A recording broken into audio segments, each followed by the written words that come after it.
പിന്നെ 10ാമത്തെ വർഷമാണ് master plan. 9 വർഷം ചെറുവിരൽ അനക്കിയില്ല ശബരിമലയുടെ വികസനത്തിന് വേണ്ടി.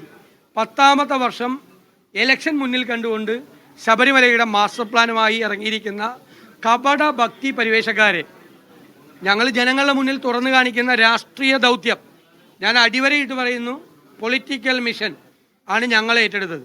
ഞങ്ങൾ കൂടിയാലോചനകൾ പ്രകാരം ഞങ്ങളെടുത്ത തീരുമാനമാണ്. ഗവൺമെൻറ് ഭക്തജനങ്ങളെ കബളിപ്പിക്കുമ്പോൾ ആ ഗവൺമെൻറ്റിൻ്റെ പൊയ്മുഖം വലിച്ചു മാറ്റി ആ ഗവൺമെൻറ്റിൻ്റെ യഥാർത്ഥ മുഖം ജനങ്ങളുടെ മുന്നിൽ കാണിക്കേണ്ട ഉത്തരവാദിത്വം ഞങ്ങൾക്കുണ്ടായിരുന്നു. അത് 7 നിലയിൽ പൊട്ടിപ്പോയി. സംഘാടകത്തിൻ്റെ കുറവ് കൊണ്ടും പിന്നെ യോഗി ആദിത്യനാഥിൻ്റെ സന്ദേശമാണ് വായിച്ചൊരു മന്ത്രി കോൾമയിർക്കൊള്ളാണ്.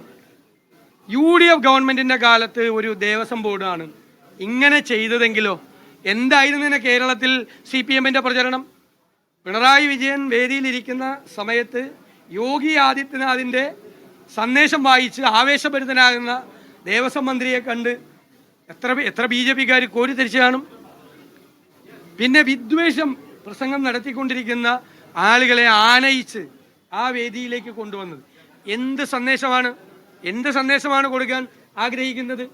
കേരളത്തിൽ BJPക്കും വർഗീയ ശക്തികൾക്കും ഇടം നൽകിക്കൊണ്ടുള്ള ഒരു ഇടപെടലാണ് CPM ഇപ്പം നടത്തുന്നത്.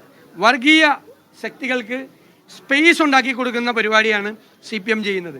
പച്ചയ്ക്കുള്ള വർഗീയതയാണ് CPM ഇപ്പം ചെയ്യുന്നത്. BJP ചെയ്യുന്ന അതേ വഴിയിലൂടെയാണ് കേരളത്തിലെ CPM യാത്ര ചെയ്യുന്നത്. യോഗി ആദിത്യനാഥ് പിണറായി വിജയന് പറ്റിയ നല്ല കൂട്ടുകാരനാണ്, ഒരു സംശയ കാര്യത്തിലില്ല. ആ കൂട്ടുചേർന്ന് പോട്ടെ. ഞങ്ങൾ കേരളത്തിൻ്റെ മതേതര മനസ്സിൻ്റെ മുന്നിൽ ഈ വർഗീയവാദത്തെ ഞങ്ങൾ പൊളിച്ചു കാട്ടും. അതാണ് ഞങ്ങളുടെ ജോലി. ഞങ്ങളത് ചെയ്യും കൃത്യമായി.